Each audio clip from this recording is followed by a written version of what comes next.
Okay. Good morning again, and sorry for that late start. So I guess just to contextualize, because we haven't done it for a week, and then before that there was a break. We saw, and I'm not going to go through them again, a number of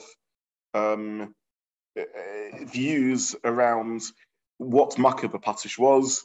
The Rambam thought that Gemara melachot was just one particular type of Makkeh BePatish, but in truth, Makkeh BePatish meant any particular quality of action or melachas uman as actualized in an object. We saw the Meiri that said that Makkeh BePatish is only once I have a complete object, and then I'm finishing off the details, but not when I'm actually making the object itself. We saw the Aruch HaShulchan who said there had to be a unique action, the finishing, the completing act, qualitatively different to all the acts that preceded it. And we also argued that Rashi didn't go with any of this. Rashi understands Makkeh BePatish as Gemara melachot. Nowhere does Rashi indicate that Makkeh BePatish is other types of significant activities like melachas uman, and nowhere does Rashi draw this distinction between the final act and the act that makes the object itself. In Rashi, I think, is the simplest rishon in some ways. There's none of these distinctions. As long as you finish the object and complete it, that is Makkeh BePatish. Period. Nothing more to talk about. I was just speaking to Jeffrey before. That I'm not saying that the sugyas are all simple according to Rashi, but to the best of my knowledge, the questions on the sugyas, none of them are unique to Rashi. Rashi just avoids any of the additional layers of complexity. And one of the prime makomas that we saw around this was the Rashi about manafeach, when you're blowing the glass utensil. Other Rishonim, the Meiri and the Ran and so on, spoke about this, that maybe it's only Makkeh BePatish if it's the last blow, but it already is a utensil beforehand. But if chiloso v'gomraso b'im ka'achas, if with the one blow you make it into a utensil and you finish it, then that wouldn't be Makkeh BePatish. Rashi doesn't go with any of that, even though it's identical to the preceding act, or even though it's the very act that brings it into existence is also the act that completes it. All of that is Makkeh BePatish. Now, what I want to do today is, I think, as I said in the last year, is discuss how would we resolve, at least according to Rashi, the question that the Meiri and the Aruch HaShulchan, perhaps other Rishonim, asked, which is, in that case, why isn't every melacha also a Gemara melacha? Why isn't it always Makkeh BePatish plus? Now, obviously, there are cases where it wouldn't be Makkeh BePatish at all. The first stitch I do in a garment is not going to be Makkeh BePatish, but the last stitch, the last letter, the last act of weaving, the completion of the baking, all these cases should be Makkeh BePatish. Now, again, according to the Ran, the Meiri, the Aruch HaShulchan, we have answers to at least some of these questions, because it's only Makkeh BePatish where it's not just doing and doing and doing and doing. It's only where it's a unique finishing off activity. It's not when it's making the object, and it's not when it's identical to all the preceding acts. But according to Rashi, certainly we have this question. And broadly speaking, there's three schools of thought to addressing this question. Namely, why isn't every melacha, at least when I finish something off, also Makkeh BePatish? Answer number one is, it is. Rashi were told that every time I finish something off, when I complete something, it would be Makkeh BePatish. And the Gemara doesn't spell that out. The Gemara is interested in discussing which other melachos it is. Then, if it's completion, it's Makkeh BePatish. That's what our Gemara says. Any case where it is a Gemara melacha, then it is Makkeh BePatish. That's where the Gemara tells us that every scenario which completes something is Makkeh BePatish. That's answer number one. Answer number two is, really, in a sense, it's a subsection of answer number one, which is there are probably particularist reasons why Makkeh BePatish might not apply in some of the other cases. So the problem with answer number one is it's assuming there's something a bit left unstated by the Gemara. When the Gemara says this, you're chayiv mishum oifer, you're chayiv mishum avashel, you're chayiv mishum oireg, mishum toifa, it's forgot to mention that you're also chayiv mishum Makkeh BePatish. And the first answer is happy to accept that. It's true, you need to learn other sukkahs to know Makkeh BePatish. It's not our interest here. The second answer accepts in principle that there would generally be Makkeh BePatish whenever you finish something off, but it thinks that in the particular cases where the Gemara doesn't mention it, there's particular reasons why it doesn't mention it. So, for example, ofer, baking. Why is baking not always Makkeh BePatish? We're not going to go into this now. We'll go into it in probably a shiur or two's time, because ein Makkeh BePatish but oichlim. Makkeh BePatish is a concept that applies to utensils, not to food. So there's particular individual answers that get round why there's no Makkeh BePatish in the Gemara scenario. But in principle, enochanami, there would be Makkeh BePatish plus another melacha when I finish something off. So this is approach number 2.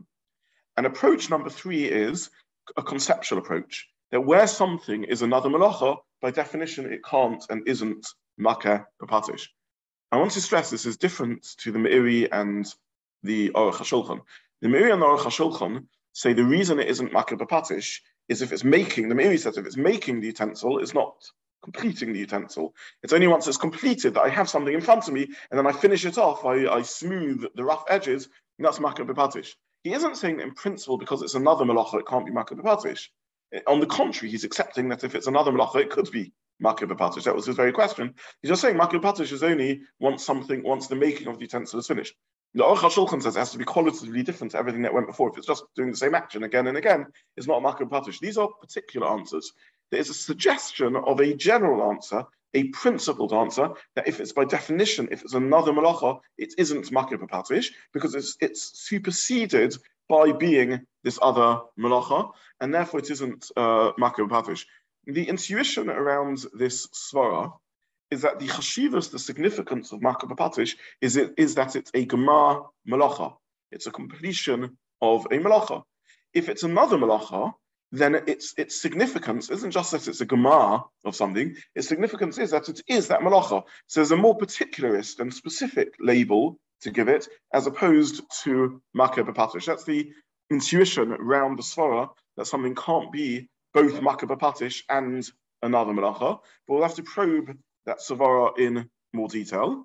And to give away the punchline, I'm going to argue at the end that this is not the view of Rashi. That Rashi does not hold of this svara. But let's just try and learn through this in a little more detail. So first of all, I think I printed in the source sheets, and I'm not going to go into it now. The Minchas Chinuch is the one who bites the bullet. Minchas Chinuch says, yeah, enochanami, maybe it's both Makkeh BePatish and another melacha. I printed the Minchas Chinuch at length because it's a very, very interesting one. If you had time to go through it, great. If you didn't, don't worry too much about it. But it's an interesting thing. If you're able to, it's interesting. But the Minchas Chinuch says, you know what, I'm not bothered by this idea that everything is Makkeh BePatish plus another melacha. But let's consider the alternative viewpoint that something can't be 2 melachos at one. Now, we've met a couple of sugyas around this issue, and I want to just spell them out in order to make this topic as clear as possible. So we met a Gemara on Ayin Gimel Amud Beis of Zomer v'tzorich li eitzim, where you prune and you also need the wood. So you have a tree and you break the branch off the tree, and you're chayav both for the melacha of zomer and, well, in the case where you're zomer v'tzarech leitzim, you are potentially chayav both for the melacha of zomer and for the melacha of kotzer. Why are you chayav for the melacha of kotzer? Because you want the wood. You're breaking the branch off because you want to use the wood for building or for firewood, whatever it is, and therefore that's a katsira, that's a harvesting. Harvesting doesn't just mean siding wheat growing from the ground. It also means picking apples off trees, and it also means breaking branches off trees, at least where you have the intention because you want the wood. So you're chayiv because of the melacha of kotzer, and you're also chayiv for the melacha of zomer, of pruning. What is the melacha of pruning? It's a tolda or a ko'av of zereah. So zereah is sowing seeds, which cause things to grow. Notea is planting saplings, and zomer falls in that category, whether as a fellow av or a tolda of that category of melachos, because it's engendering the enhanced growth of the tree. So in that situation, you are chayiv shtayim. It seems that you can be chayiv 2 melachos for one action.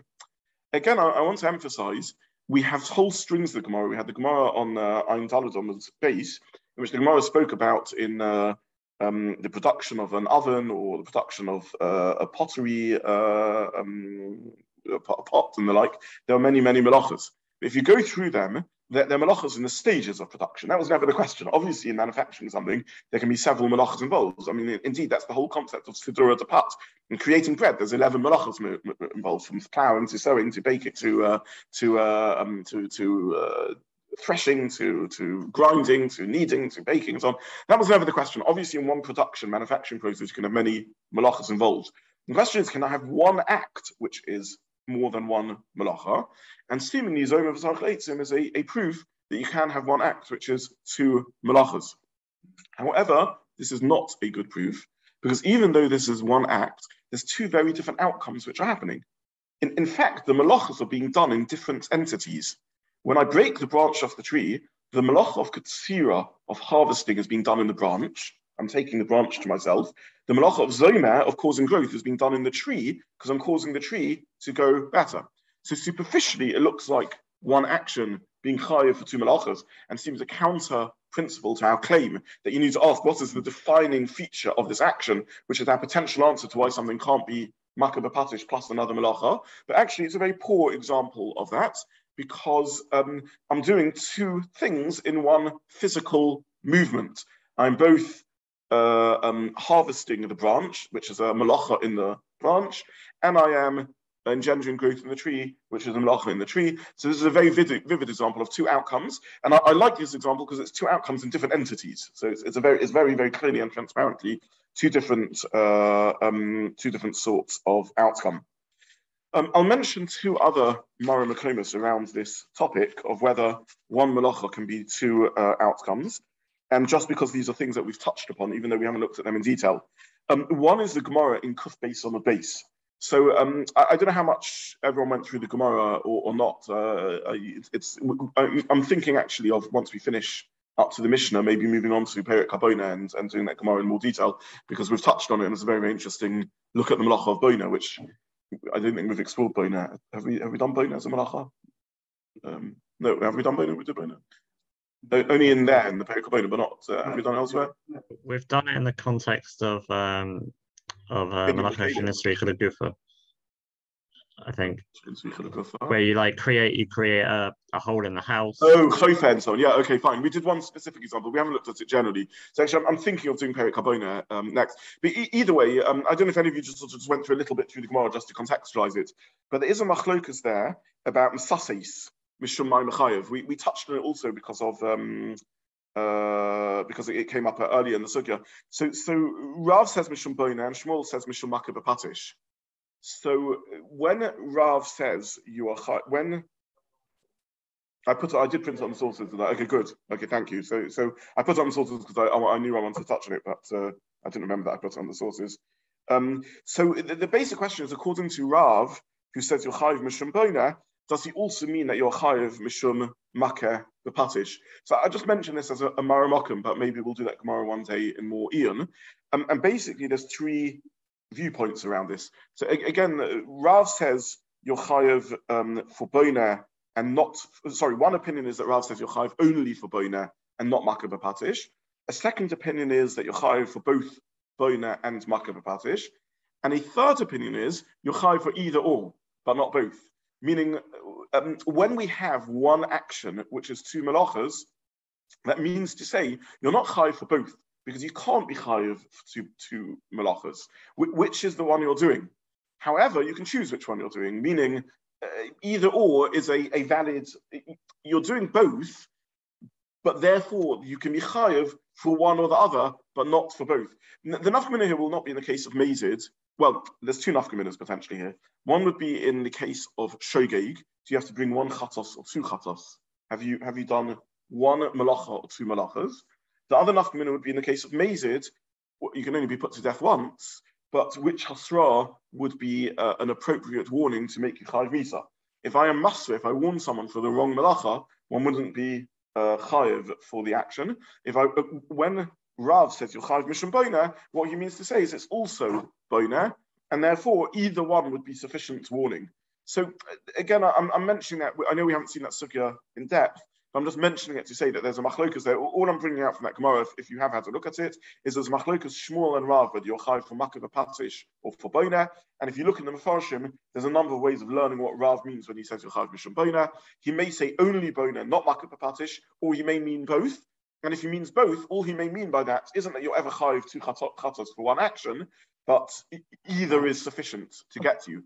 So what would be the intuition that you can't be chayiv two chatos for one action? And that's just because I've only done one creative act. In the case of Zobin and Sarach Leitzim, I've done two creative activities. I've taken a branch for myself. I now have a usable piece of wood to use for furniture or for firewood, and I've improved the growth of the tree. So I've done two creative activities. But in the case of Masechet, all I've done is one creative activity. I've produced this stone. It can't be two melachos. All Rav means to say is you can view the creative activity because of binyan, or you can view the creative activity because of Makkeh BePatish, but you can't get the person twice. There can't be a double jeopardy here, because all that he's done is one creative activity. By definition, it can't be two melachos. So this is another example of something that we touched upon. The final example maybe that we'll look at is a Gemara about a Gemara in Kuf Lamed Ches Amud Aleph. The Gemara talks about Meshamer.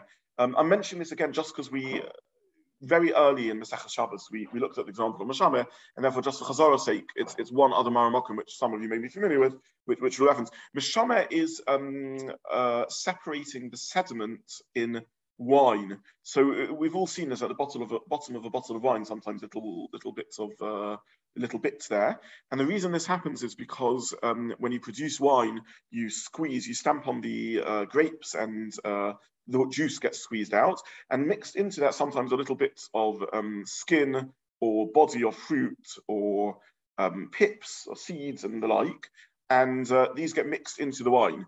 So to separate these sediments from the wine is the melacha of meshamer. The root of the word meshamer, shimurim, means the sediment, and meshamer is the causative verb of separating off the sediment. Now the Gemara in Kuf Lamed Ches discusses what melacha meshamer is. Now it's a very interesting and important discussion, because meshamer is not an av melacha. It doesn't appear in the office melachas. However, it seems linked to the sieving and separation process. However, the problem is that there are several melachos that are connected to separation. They are in the Mishnah, Zorah, Borah, and Merakid. Now, the reason why there's three melachos connected with separation is that uniquely to wheat manufacture and turning wheat into grain, there's a number of stages of separation you need to do in order to end up with good grain. So first of all, when you crush every wheat has a husk, a shell, which you separate, which is the melacha of dosh or threshing, but then you need to remove that shell and separate it off, which is the melacha of winnowing. Then when you grind the grain, you need to separate off if you want white flour, you need to separate off the what do they call it in the middle? No, we've done the husk already. Kernel, maybe. What's it called? Kernel, possibly, is it? No, there's I've gone blank anyway. There's the little hard bit in the middle of the grain, which is the difference between fibrous and full fiber and purified grain. And then there's a third stage in which, as you grind it, little bits of stone and so on get into. Grinding is done with something, stone and little bits of grain get in, and therefore you need to also sieve it. Now, I'm not going to go through this again, but at the bottom of Ein Gimel on the base, top of Ein Daled Amud Aleph, in fact, the very first melachos I think we did in Shabbos, when we started Shabbos with these melachos, we looked at the Gemara discussed what is the subtle difference between these three melachos of Borah, Merakid, and Zorah. We're not going to go into that again. The problem we face, though, when we're looking at wine, is that all those distinctions are relevant to wheat. In wine, there are no distinctions. Wine's very simple. You have wine, you have sediments, and you want to separate the two. So Rabbah there says, you are chayiv bein mishum Borah, according to how Rashi learns Rabbah, you're chayiv for both. You're chayiv for Borah and Merakid when you do meshamer. So I just mentioned this because we touched on this. This is another Maramokum of a similar idea which we can think about. Because again, there it seems that all Rashi means to say is you can meshamer doesn't fit neatly into the the categories of wheat, because wine is a very different entity to wheat. And therefore, there isn't the distinction that there is with wheat when it comes to separating the sediments. And therefore, Rabbah is happy with saying, so you're chayiv for either one. I don't care. Now, Rabbah doesn't mean by that to say you're chayiv for both. You can't be chayiv for two because it's one creative activity. So you can't be chayiv for two. I've only done one creative activity. All Rabbah means is either is a good option. If you want to give him Masrah for Makkeh, give him Masrah for Makkeh. If you want to give Masrah for Borah, give Masrah for Borah. But what happens is one creative activity. What's the name of that creative activity? Meshameh. It's its own activity. Meshameh can be a tolda of either. Now, the reason why I love that Gemara, and I take every chance to mention it, is because it's an important Maramokum in the Bavli for what we've established again and again, that we come into Masechet Shabbat. Before you learn Masechet Shabbat, you think that the Pshat in a Tolda is it's derived from the Av. This isn't correct. It's not that the Tolda is drawn from Av. It's similar enough to Av that we derive it. It's that the Tolda is its own unique category. We have to fit in all creative human activities that are significant enough to be melachos into one of the 39 others melachos. And if they don't fit any of them, then they won't be a melacha. But a tolda is its own melacha. It's a tolda of an av in the sense that it's linked or it's analogous to an av, but it isn't derived from av. It's its own melacha. So if I ask you, why am I chayiv for meshameh? In the words of the Gemara there, meshameh mishum meshameh. You're chayiv for meshameh because meshameh is meshameh. It's its own melacha. Now we're asking, what is it a tolda of? The answer is, I can fit it into either into Borah or into Makkeh. It's the same difference. But again, you see the same concept. It wouldn't make sense to say you're chayiv shtaim just because it's a tolda of both, because all I've done is one creative activity. So this is a linked maramokum to the topic.